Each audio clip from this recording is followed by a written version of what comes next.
When you notice the overwhelm and you go to catastrophic thinking, we call it, when it's like, oh, there's nothing I can do to change that, and it's an emotional state. Come back to center and say, what can I do right now with what I've got, where I am, to make a difference in my life and or in someone else's life? What can I do right now with what I've got to make a difference? Russell Brunson is a great learner, and that's why he's such a great teacher. Usually learners love to teach. That's like part of their message of their soul, is they don't just want to learn so that they can be successful. They want to teach other people how to be successful. It's part of their calling, which is super cool. Yeah, it's so cool. They want to make a difference. They want to leave this world and as many people as they can better than they found them. Futuristic and learner are two of the highest strengths that I see in the consistently abundance developing successful humans. Because again, futuristic, they're not just thinking about the future, they are investing in their future. They're developing their future. They are being their future self now, as Dr. Benjamin Hardy says, right? They're doing the habits, actions, attitudes, and behaviors that are in alignment with who they say. Yo, what's up everybody? Welcome back to Brainwashed To Be Broke series. Today's guest is someone who climbed the corporate ladder to direct level roles in both the lending and medical industries, shattering national records along the way.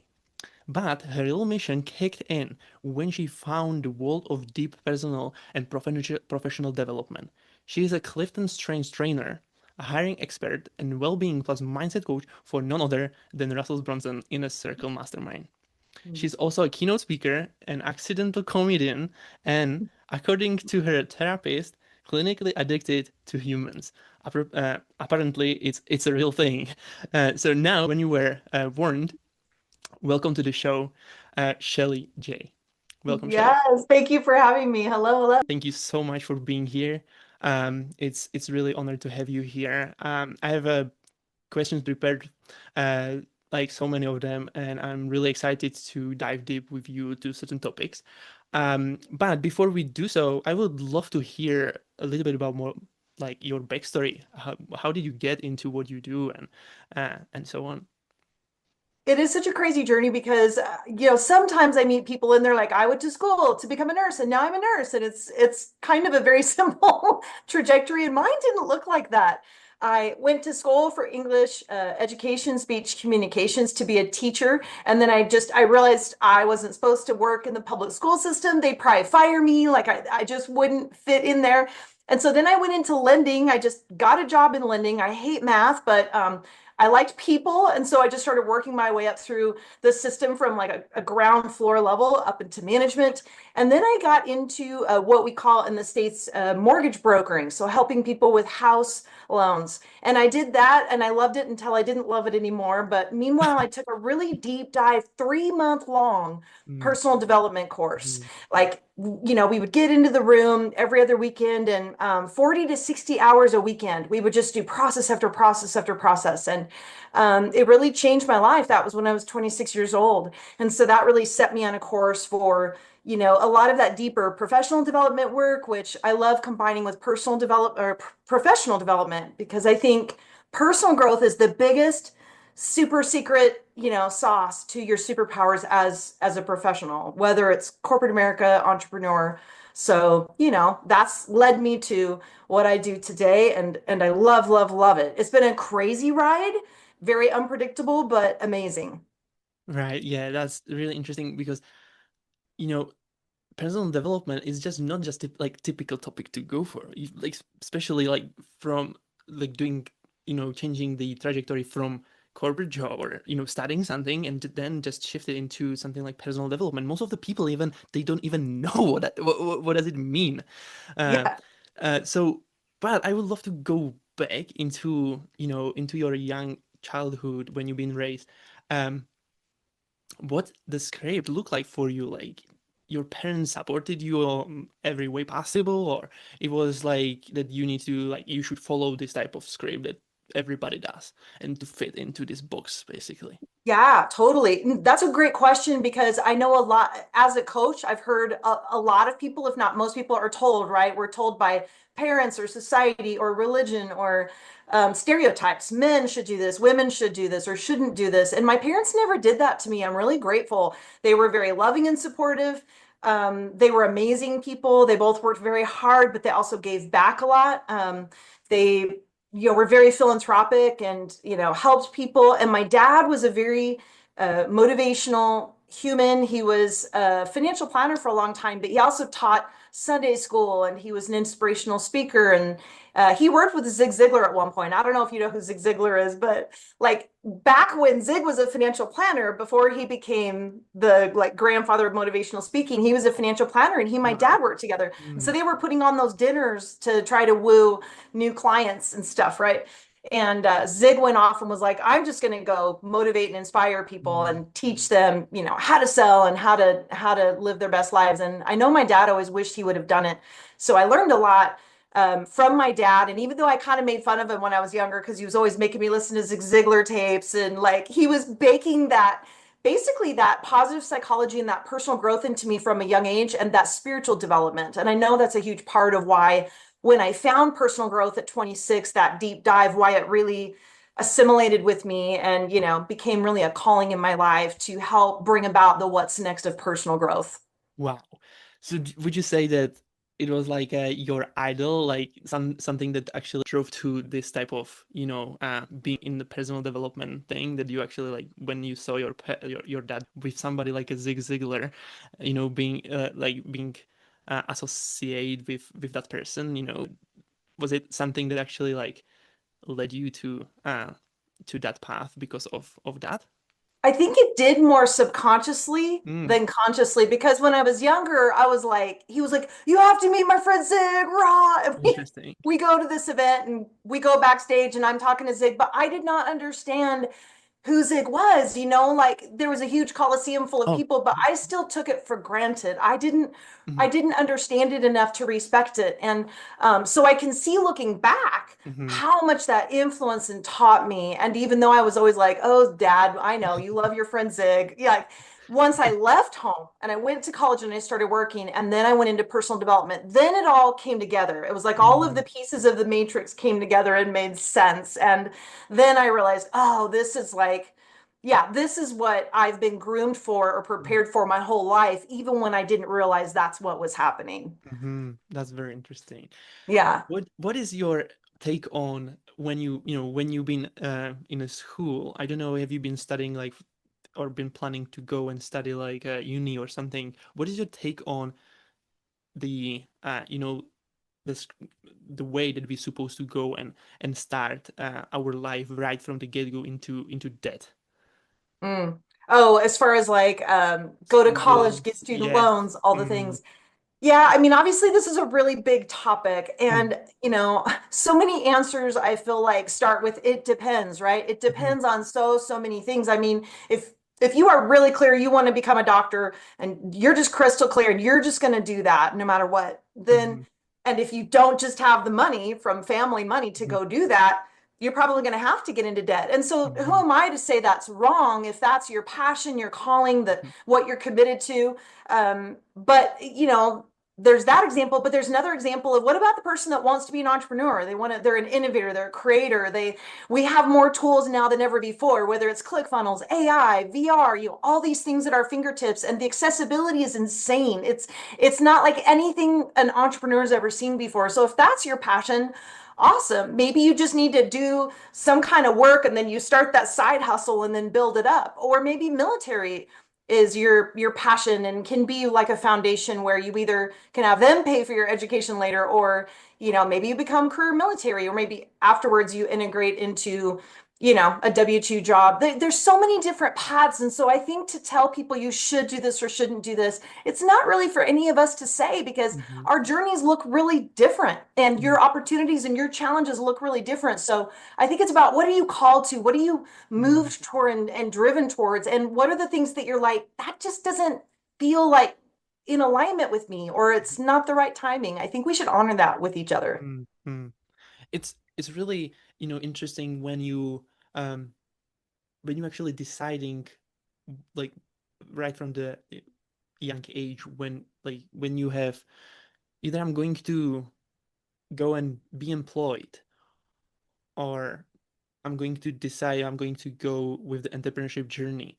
And because the difference in mindset and like how people operate after actually, because most of the people when they finish a school or so, they taking it like a closed uh part of the journey or like part of the life.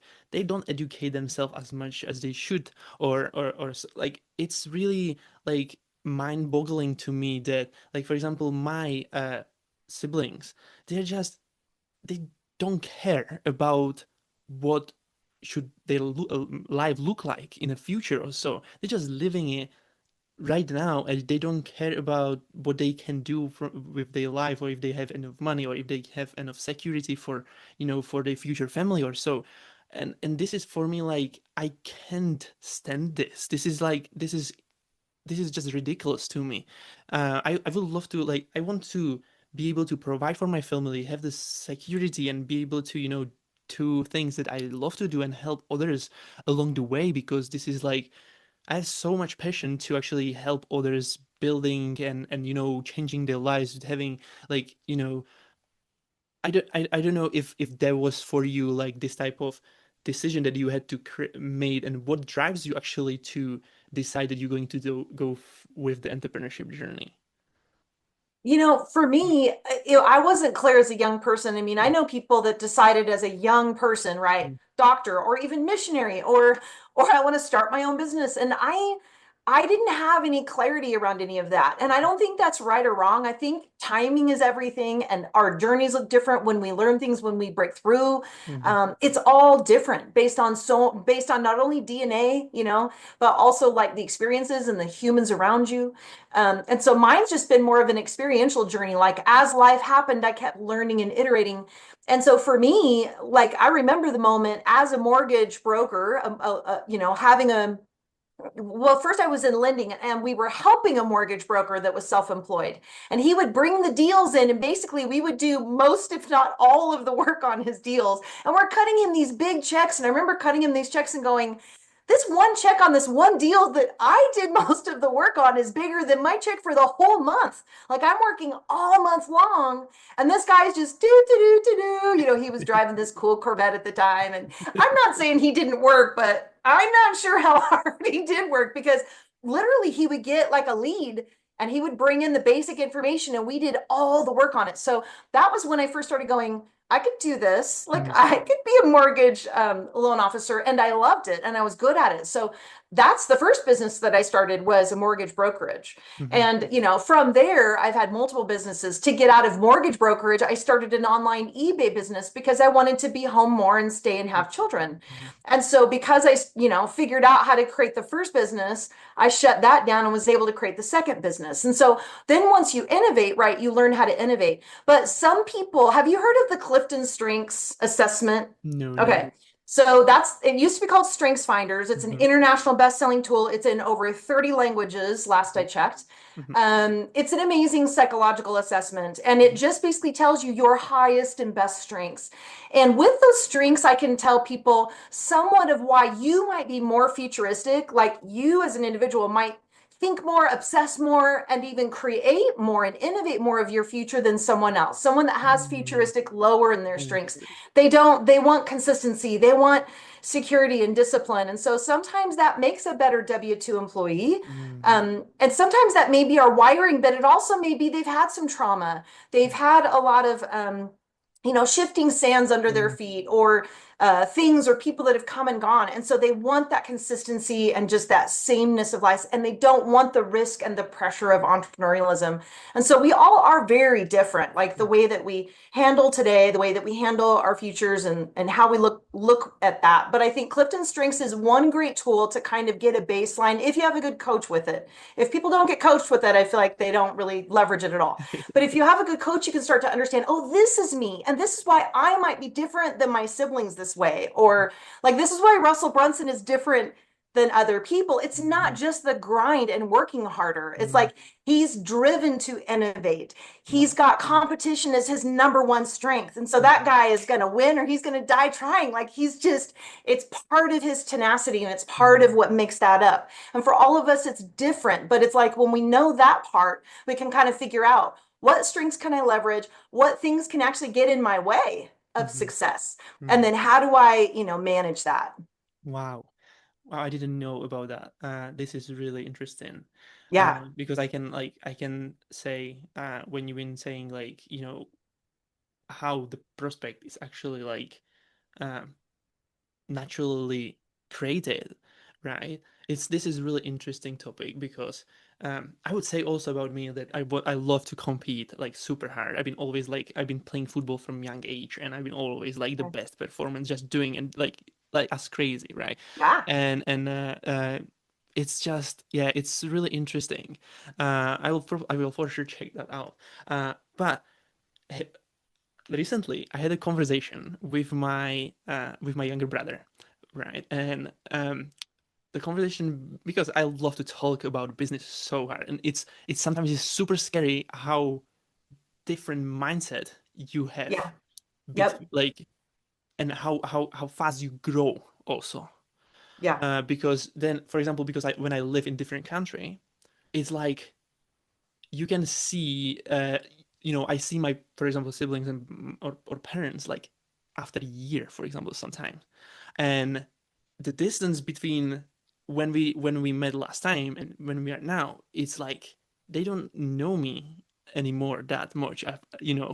Uh, but we had a conversation about money, right? And um, he like they don't even care about how money works or like how to use money or so. They just I'm going to work, just get paid by hour.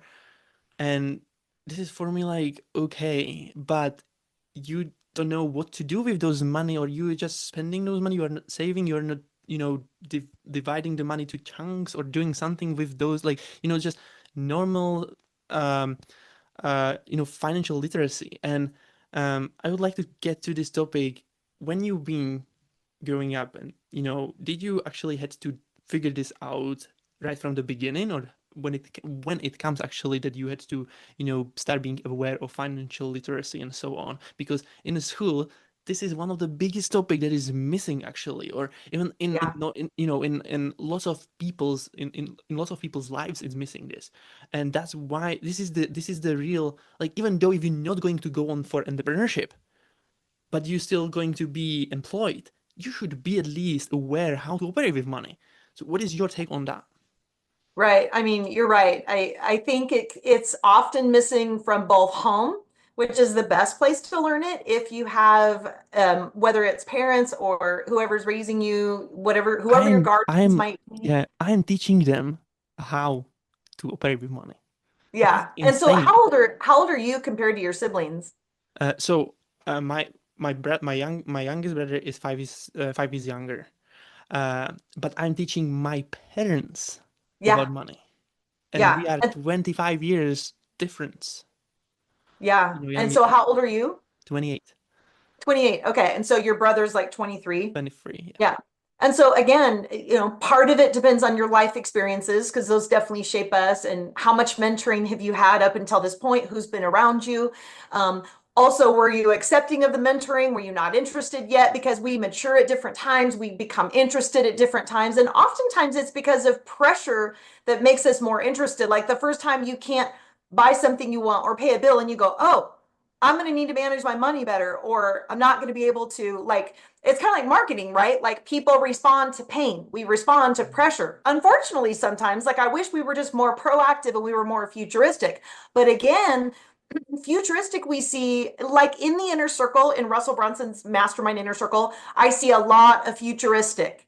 It's not a surprise because it's like that's part of the superpower that gets them there. That's partly why they're so successful. They don't just try to survive, they create, they invent, and they keep doing it until they figure it out. And it doesn't mean it's easy for them. They work very hard and they have massive highs and lows, but like they are so committed to building that future, not just walking into some future someone else created. They want to be part of the people building the future. And it's a strength that they have, and that somehow they cultivated it along the way. Somehow they got taught, or they jumped on YouTube and started watching videos, or they got the coach, joined the mastermind. At some point they leaned into that. And now you can see they're learners, right? They're still in a mastermind continuing to learn, to evolve and ascend. So for everybody, it's really, really different. Your brother that's 23, his brain is not fully formed yet, right? At 25 or 26, usually is about when that that front, cortex that has more of that discernment and that wisdom kind of really formulates, because some people, they're thinking about money from the time they're little, small children. Mhm. Russell Brunson was reading mail and trying to decide what That's what really was about interesting. marketing mail. I'm like, I didn't even know what marketing mail was as a child. I don't know who was around him or what he was hearing that made him think about that, but his experience was very different than mine. But my dad was entrepreneurial. We were, Mhm. sending out invitations to his meals, and so I did see some of that. So I know some of that affected me too. But it can Mhm. depend on who's around you. What are they teaching? And do they teach you practical things about money or Mhm. not? Because if Mhm. not, you might have to go learn that yourself, right? You Mhm. might have to go find an intentional mentor that's really great with personal finance or investing or whatever it is, and safe places, right? Safe people, because we know the scams are rampant today. But part of that's, are you a learner? Learner's another one of the strengths from that Clifton Strengths that I see almost always in the inner circle. It's in their top, out of these 34 strengths, it's almost always in their top 5 or 10, almost always. And that's true of Russell too. The best, learners become the best teachers. And Mhm. then teachers become so passionate about education. And like you, they're like, what is wrong with people that they're not learning this? But, Yeah. but not everybody was raised that that was a high priority, that that was important, or they don't know why Mhm. that's important until maybe they start hitting some tough places in life. And then that pain goes up, and then they go, oh, I've got to really lean into this and learn. And the good news about that is whenever you decide, I'm going to lean into this and learn, you can build that muscle and build that superpower and that strength. So Mhm. it's never too late until we're gone, right? Mhm. Yeah. Well, you've been all the conversation is like, you know, it seems that we are desperately need right from the beginning a coach that's going to lead us. I agree with that because I see that, most of the people they're trying to figure it out on their own. And I've been on in that same spot also. I've been trying to figure out the game for 5 years to actually like, but the thing is that there are so many informations out there, and like sometimes it's just, you know, it's like ready to get burned out on because it's not going to like it's not fitting everything together. You don't know what is missing. So would you agree that everybody, because I my experience was once I invested into a coach, even though I didn't have the money to invest, everything shifted for me. Would you agree that like everybody who is starting out and trying to start a business or so, they should willing to invest into a coach that's going to shortcut the journey for them and give them the clarity on becoming successful. I think so. I mean, I have met those rare people that had mentors that were safe, that were wise, and that were in the realm that they needed to learn from. Because, like, you might be great at physical fitness, so you don't necessarily need a coach for that. Cool, awesome. Mhm. What do you need a coach in? Because we are not masters of everything. We're not great at everything. So maybe it is in investing that you need the very wise, credible, vetted out coach, not the scammer, not the user, and you have to be very clear about that, right? But some people, they find people, whether it's through professional associations, through church, through their friendship circles, their business circles. Sometimes you can find some amount of coaching and mentoring that's not paid for. And maybe there's a reciprocity there. Maybe you do something for them, they do something for you, or you just have that relationship. But to your point, yes, I was looking for a mastermind. I'm from Boise, Idaho. And I was looking for a mastermind 15 years ago, and nobody in Idaho even knew what a mastermind was. They were like, "What's a mastermind?" And you would go to something that somebody called a mastermind. It was a book club. It was not a mastermind the way I think of a mastermind. And so I was flying to California once a quarter and paying money I really didn't have. And at one point, I was putting part of it on a credit card. And I'm not saying I always suggest that. I don't, because to your point, getting into debt can be a really, really bad idea a Mhm. lot of the time. However, sometimes if you're very intentional and very strategic about it and mindful, and you can afford to, like, borrow part of the money or you put it on a credit card, but you're very mindfully paying it back as quick as you can. But that education that you get sets your career or your business or whatever it is on a super fast trajectory. You can 10x your business so much faster because you took that course or because you got that, coach or that mastermind, then that actually is a good investment. That's going to have an ROI, a return on investment that is measurable, that's long term, that's specific versus just, oh, I'm just going to pay a bunch of money and go to all these conferences, but I come back with really general information and it's not moving the needle for me. That may not be your best investment. Even if you jump up and down and get really excited at these events, if you come back and nothing changes and nothing transforms you or the business, then you got to question those kind of investments. But yes, I don't think we get anywhere amazing alone. And at some point in your professional journey, I don't know of anybody that didn't hire at least one, if not many, along the way. Coaches, mentors, go into masterminds, not even just the smaller groups, like chambers are great too. Mm. Chambers of commerce, you can meet a lot of great people and there's a cost. But usually there's, 15 years ago, I paid 10 grand 15 years ago to be in this mastermind. Plus I was flying and having to get a hotel. And it was at some point really taxing financially. And I asked myself, should I drop? Should I drop out? But I didn't. I just, I stayed with that question. I really knew that this was going to build something. And I ended up doing my own masterminds after that. And so it really did build a lot of what I was stepping into, and it was a worthy investment. So there's no just, easy answer that fits all of us at the exact same time period. There's no template we can snap on, right?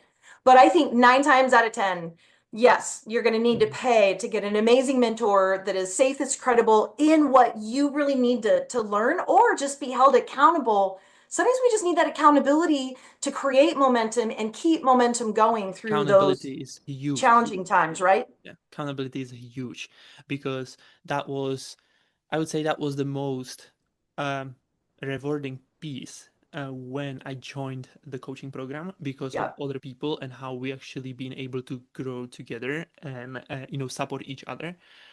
This is super super important, I would say, huge. because you can speed the process so much with people around you and that you have the same vision and so on. It's really, like, I would say it's one of the most important pieces also because I when would agree with you. yeah. And even if you like, I've had people say, well, why would people in the inner circle, they've done at least $1 million or more per year just through their ClickFunnels, and they have to pay big money to be in there, but they already know a lot of those principles. Why are they in there? And there's so many reasons why, but accountability is huge. And it's not just accountability like the way people think of it, like, oh, did you get this done this week? It's more like momentum, it's energy. Yeah, Energy breeds energy.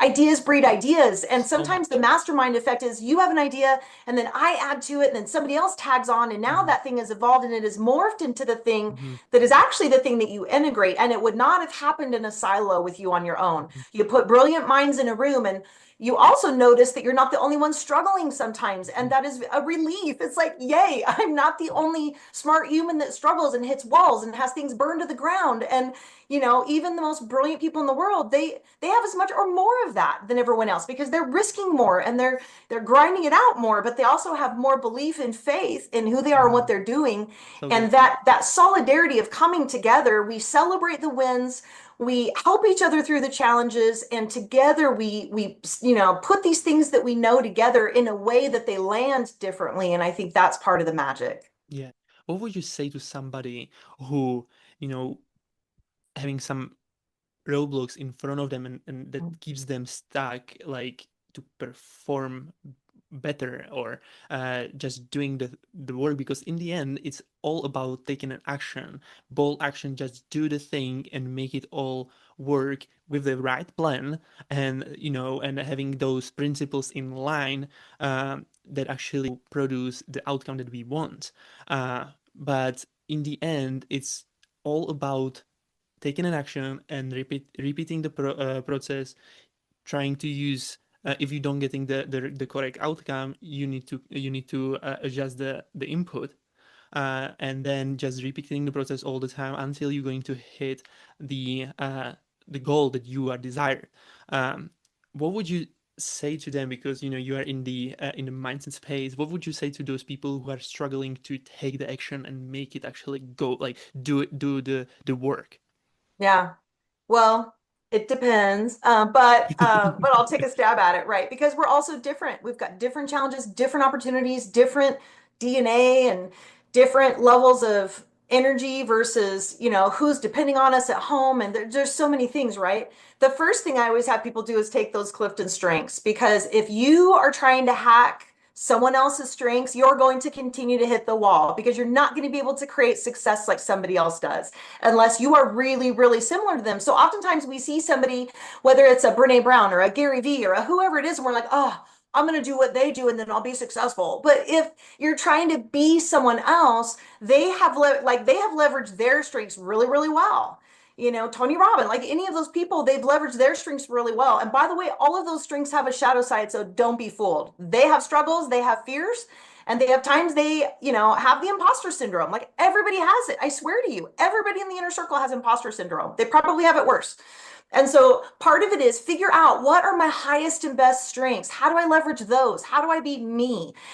Because even if you're doing something someone else is doing, let's say you're a book coach and somebody else is a book coach, you've got to be you. You've got to bring your superpowers to the table, because if you don't, A, you're never going to crush it the way you want to, and B, it won't be a long-term sustainable system if you do. So sometimes if we are doing something and it's not working, I say stop doing. It's not just do more, keep doing. It's not always that. Sometimes if I just need to push through, sometimes I need to push through. Sometimes I need to stop and say, why am I doing what I'm doing? Mm. Is it working? Why or why not? And sometimes a mentor can help us be objective about this when we fail to be objective ourselves, because we can lie to ourselves, or just positivity is a strength too. And positivity people, God bless you. Like sometimes you're lying to yourself. You're like, I can just do this until it works. No, sometimes like God or whatever is agitating you to stop doing what you're doing and do something else. Whether it's stop working that job or start a side hustle that you can build so that you can create an exit out of that job, Mm. or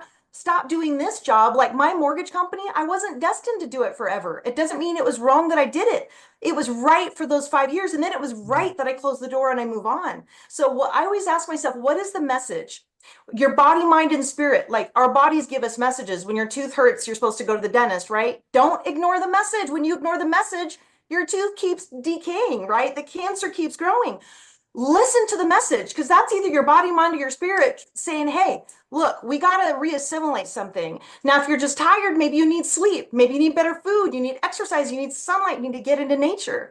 But if it's like my spirit is really agitating me, maybe there's a what's next for me and it's different. And I don't mean just quit, because we don't quit, right? Achievers, we achieve, but sometimes we know when to walk away. Sometimes we know when to close a door, whether it's on a relationship, a habit, or even a business or a contract. And so those things are really important to begin to practice discernment with those things, and being still and meditating, or, writing out pros and cons, or, vetting it out with a mastermind group or a mentor or friends and family that you trust, to figure out, why am I stuck? Do I need to, do some wellness things? Do I need to ask myself why I'm doing this? Do I need something different? Or do I just need a better tool, a better coach, some accountability? Maybe I need to set my focus up better. Maybe I need to be working in a different environment, right? So it can depend on a lot of things. But to your point, something, even being still, is doing something, but it's doing something different than just repeating the same thing over and over that isn't manifesting results. Because one of Zig Ziglar, to speak of Zig Ziglar, one of his famous quotes is, are you confusing activity with accomplishment? Mm. I've known doers that do, and they don't get anything done, or it's not Mhm. meaningful, or it's not making money. I've seen unemployed people that are some of the busiest people I know. They're like, well, I Mhm. don't know if I can get together this week to update my LinkedIn. I'm pretty busy. I'm thinking, you're unemployed. How are you too busy to update your LinkedIn? So, activity doesn't always mean that it's the right activity. And I think that's a really big question, sometimes to stop and ask ourselves. Mm. Yeah, that was really amazing answer to that question, because this is like, it's a everybody's different. You completely correct with that, and everybody's keeping stuck something else, or it's so many different things that actually can affect us.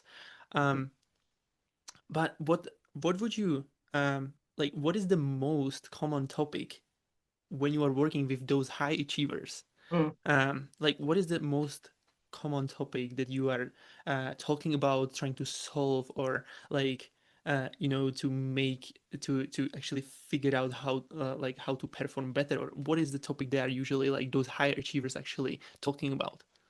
Yeah. So on the really high achievers, there's a few different ones. Number one, the imposter syndrome. Mm-hmm. I think when I'm doing one-on-ones, I think that oftentimes they think, oh, I've got all this imposter syndrome. And sometimes they'll literally put that label on it, or sometimes what they're describing sounds like that. You know what? I don't even think imposter syndrome is a bad thing anymore. This is just my take on what imposter syndrome is. I think it's that thing inside that says, keep learning, stay humble, keep learning, keep evolving, keep growing, stay humble. Don't think you know it. Don't think you've arrived, because about then everything changes. And then what you're doing doesn't work anymore and it becomes obsolete. If you don't keep learning, and you've got to stay humble to learn. That means you don't know everything about yourself or your business or whatever. So I think it's a positive thing when you feel that imposter syndrome. No, oh, that's just that reminder to myself to stay learning, keep humble. I've never arrived, and just about the time something really works, Zuckerberg changes the algorithm on your Facebook ads, and then you're like, oh, why isn't it working anymore? So we still need the people around us. We need those circles. We need our own stamina. We need our health, wellness. Always stay humble and keep learning. I think that's number one. Number two, this is certainly true. What got you here won't get you here, right? Mm-hmm. A great book, 10x is easier than 2x, Dr. Benjamin Hardy and Dan Kennedy, they talk about this. A lot of the same people that get you to that first level of success, like with an entrepreneur, for example, if we're talking about the inner circle, those high performers there. And this can be true of an executive in a company too. The same people or the same disciplines, the same habits, behaviors, actions, attitudes, even your own mental wellness, your own physical wellness. It's not going to get you there. It's true of like what keeps you healthy and active and thriving in your 20s and 30s. It's very, very different as you go into your 40s and 50s, right? Your energy level shifts, the way your body creates muscle or doesn't, and all of that. And so, for the high performers, what they will find is that's a frustrating agitation to go from 1x to 10x is Mm-hmm. tough because they've got to reinvent themselves again. And it almost feels like the grind it was at the beginning. And some of them, Something are from the managing beginning, their yeah. own teams as they grow them or whatever. And that oftentimes is not the superpower of the innovator, right? Mm-hmm. The superpower of the business owner is often not necessarily management. Management's the hardest job in the building, and it takes special strengths to do it well ongoing. And so some of them will kind of feel some burnout before they get the right director or manager or COO or whatever team members they need. And that's a grind to figure out what is your process of hiring, onboarding top talent, keeping them. I love to use Clifton Strengths in that process because it keeps you objective. It gives you a framework so you're not just riffing and making it up, because those things are very difficult. And then work-life balance is a challenge because you need to stay healthy or everything falls apart. You got to stay physically healthy. You want your marriage, or you're investing into your children healthy. And so a lot of them, they're really disciplined about it, though. The same things that make them successful at work make them successful at home. They're committed. They keep learning. They keep trying different things until they figure it out. They don't give up. And sometimes they stop. And sometimes they just will decompress and meditate or go on the retreat or go on the mastermind trip and go slow to go fast. Because if you're just continuing to grind it out, you may be grinding it out using outdated methods, or you may miss something, that lightning rod change, whether it's a tool or a joint venture. You may just be missing something if you don't stop and get still, get out into nature, go fishing, or be with your friends and just laugh, something to decompress a little bit to keep that nervous system regulated. High performers, you run the risk of burnout if your nervous system doesn't stay regulated, right? And then the cognitive firing power and the creativity and all of that stuff we love isn't working as well. And then we give ourselves a hard time, and that imposter syndrome, we call it, comes in. But sometimes that's just a good nudge, again, from the body, mind, and spirit to, it's like, okay, mix it up a little bit. What do you need? What do you need the most right now? And it's time to reassimilate. So those are some of the things that high performers, they make it look easy, right? But it's not easy. I would say grief too. Grief is a bear for everyone, and we all do that differently. And our culture, like in the United States, our culture hasn't done a good job of holding space for grief. Grief will hit you when something happens, whether it's you lose a job or you lose a human, or your business burned all the way down during COVID and now you're rebuilding. And that's true for a lot of people. But grief is a bear. It's all this. There's depression, there's anger, there's resentment, there's bartering with God and questioning everything. And then you finally, if you do the work and you don't just avoid it, if you do the work, you come out the other side of that but we don't often hold space to do that. We don't often do that in healthy ways. And when we need to, we're not very good sometimes at reaching out for help with that, because a therapist can really help you with that, or a really safe Mm, confidant, or even a mastermind. And so those are some of the things I think we struggle. We struggle with time blocking out sometimes the things mm, that we really deserve to do. But I find that high achievers will even if they bump into the wall for a while, they will eventually, they'll surrender and go, okay, that didn't work. The same things that, help them create the thing will help them create a new pathway forward. Interesting. If they just have good support around them. Yeah. That was super powerful. Thank you for sharing that because Yeah. this is amazing. What would you say to somebody who like what would be the first things that somebody who is starting a business they should focus the most? Mm. What would you say to them?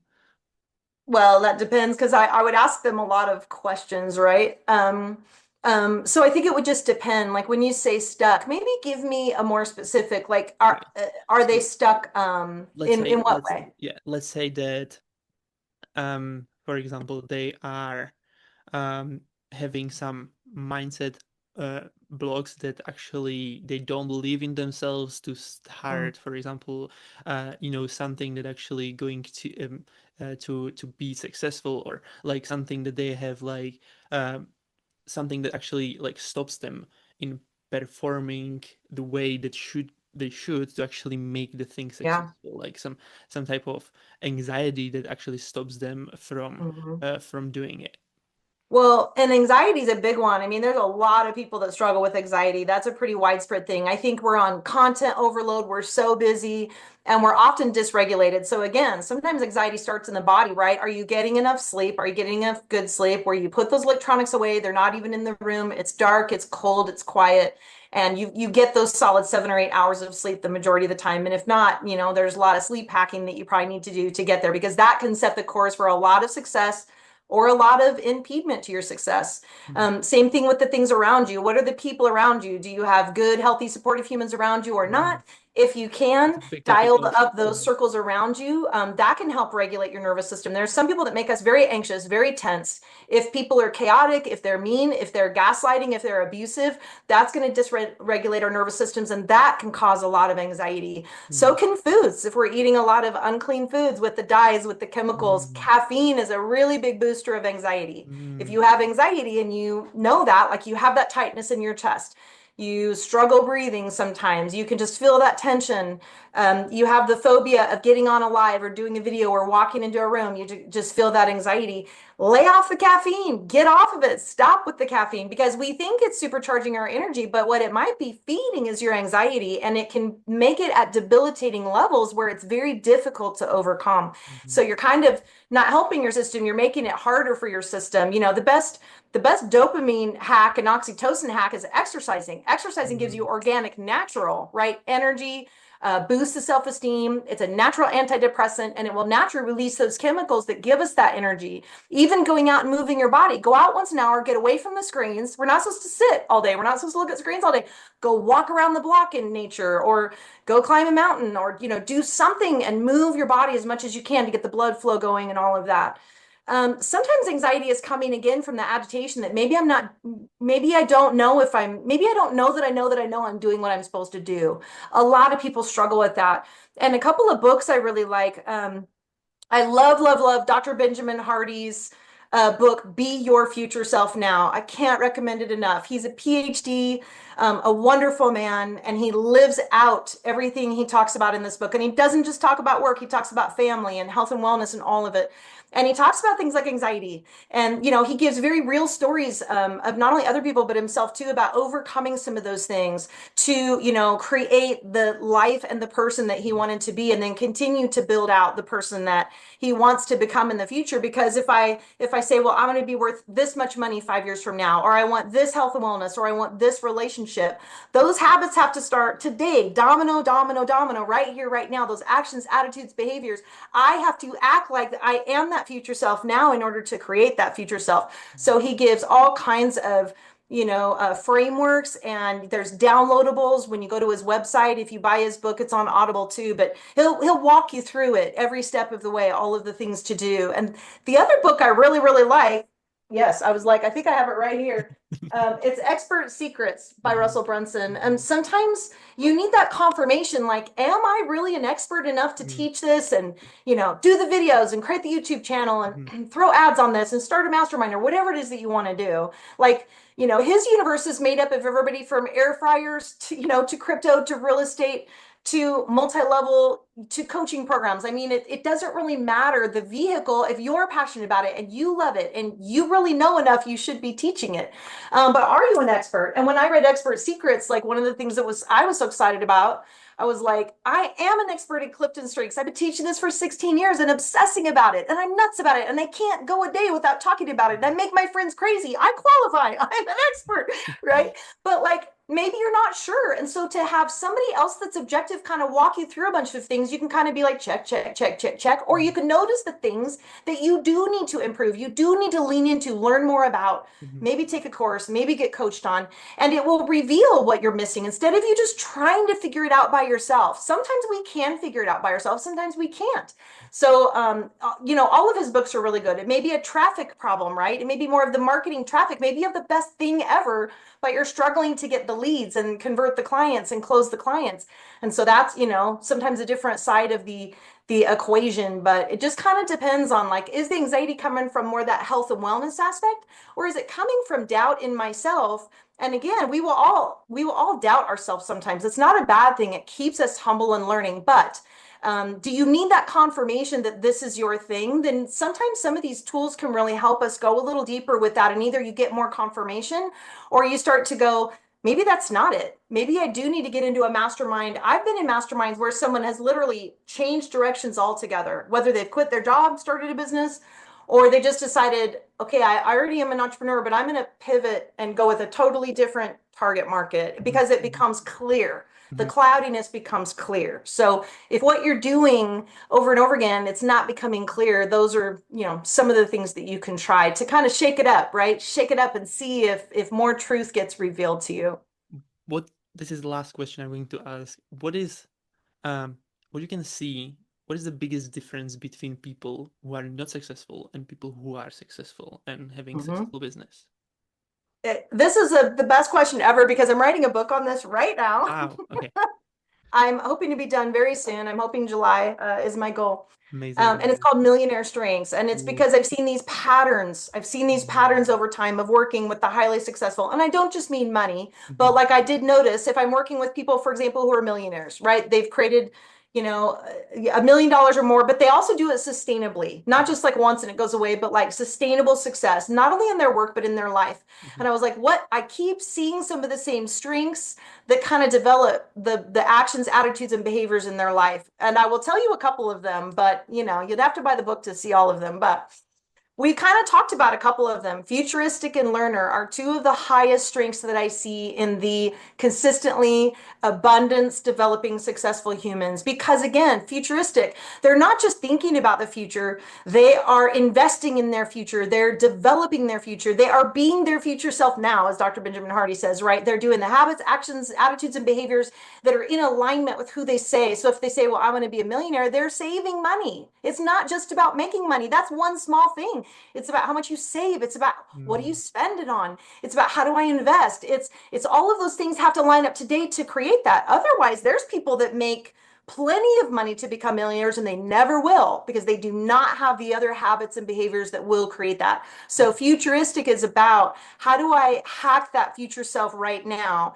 And again, we go about that in really different ways, but we don't do it alone. I know that you're reading books, you're taking classes, you're getting coached, mentors, you're ideating, and you're staying healthy, and all those things to be your future self now. And then learner. I mean, I'll give you an example. Russell Brunson is a great learner, and that's why he's such a great teacher. Usually learners love to teach. That's like part of their message of their soul is they don't just want to like learn so that they can be successful. They want to teach other people how to be successful. It's part of their calling, which is super cool. Yeah, it's so cool. Like they want to make a difference. They want to leave this world and as many people as they can better than they found them.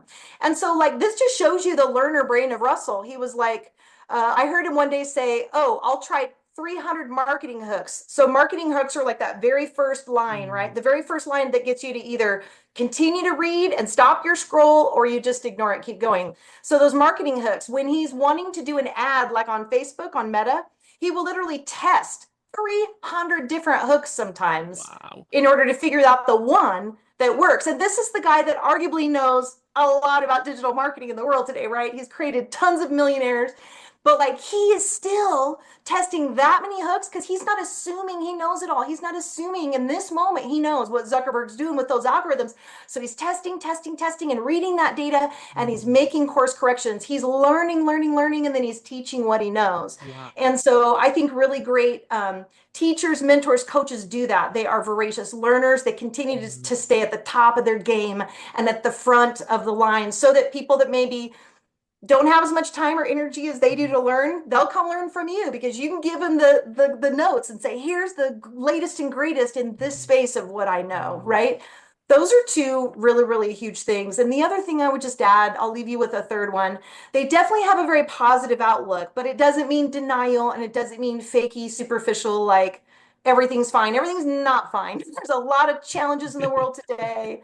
We know there are. We've got a lot of good work to do, but they don't just sit around complaining about it. And they don't just get on social media and create a bunch of drama and be critical and mhm, troll other people's posts. They go do the things that they think will make a contribution and make a difference. And so they don't just talk positive talk. They walk it out and they say, mhm, what is something I can do? I will give you this hack with this. This is one of the best hacks. So this kind of also goes back to another question you asked me. What can somebody do if they're stuck? When we think about positive thinking, it's not just superficial, like live a fearless life. Nobody lives a fearless life. I hate that kind of stuff. That's nonsense. yeah. So when I get overwhelmed and I feel like there's nothing I can really do, that's a feeling, right? The emotion says to me, oh, you're overwhelmed. And it could be, there's just a lot of hard things going on in my life. I could be overwhelmed with content. I could be overwhelmed with tools. And I'm like, well, Mhm, they're all good. Where do I start? AI is like that right now, right? mhm, There's so many great tools. They're changing every 5 seconds. wow. Yeah. Where do I start? Exactly. So overwhelm can lead you to feeling disempowered, and disempowerment is one of the key things that keeps us stuck or gets us stuck or gets us to quit, even worst case scenario. So how do I feel empowered? Bring it back. When you notice the overwhelm and you go to catastrophic thinking, we call it, when it's like, oh, there's nothing I can do to change the, and it's an emotional state.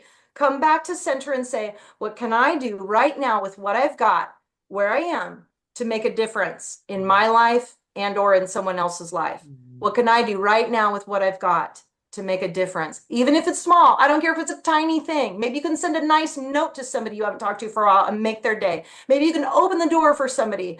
Maybe you can go sweep off your neighbor's patio or whatever it is. Whatever it is, do something. If you're feeling completely overwhelmed, do something, even if it's the smallest thing. Eat something healthy. Go out into sunlight. Go give someone a hug. Hug is great for your immune system, right? Go do something, even if it's small, where you can make a difference, because this makes you feel empowered. This reminds you we do have control over the things we can control. Quit worrying about what you can't control. Quit worrying about the economy and what Trump's doing or not doing, or like, stop it. Like, worry about what you can do right here, right now, and help other people do the same thing. Because if we all did that every day, this world would tomorrow be a better place. ooh, Inventions would be happening sooner. Cures would be found faster. Books would be written sooner. And you would be making more of the difference that you should make. Spend as much time and energy on what you can do. And don't, when you notice you're focused on all this other nonsense, bring it back to center and disengage with that. Quit scrolling, quit looking at all of that, and make a positive contribution in your life or someone else's. And the people that are high performers sustainably, it doesn't mean they don't go through tough times. They do, but they will come back over and over again to those things that work really well for them. And they do that very well. thank you so much. Thank you for sharing all of that knowledge and insights. It was pleasure to have you here. It Before I was let so you great to be go, here. Thank thank you you, for having thank me you, very much. thank you. Before I let you go, where people can find you, or thank you for sharing those, insights. Yeah, where people can find you. The best place right now, because I've kind of shut down a lot of my older funnels and I'm going to be creating a new one for my book, but because it's not done yet, it's not live. So I would say LinkedIn is probably the best place to connect with me. So I can send you when we're done my LinkedIn profile handle so that you've got that, but it's Sheli G, Shelig. It's spelled a little differently, but I'm on LinkedIn. Would love to connect with you there. Amazing. Thank you so much. And for everybody who's listening, if this is still something in you, don't ignore it. Share it with someone who needs it. Subscribe, leave a review. And remember, you weren't born to follow the script. You were born to be free. Bye, everybody.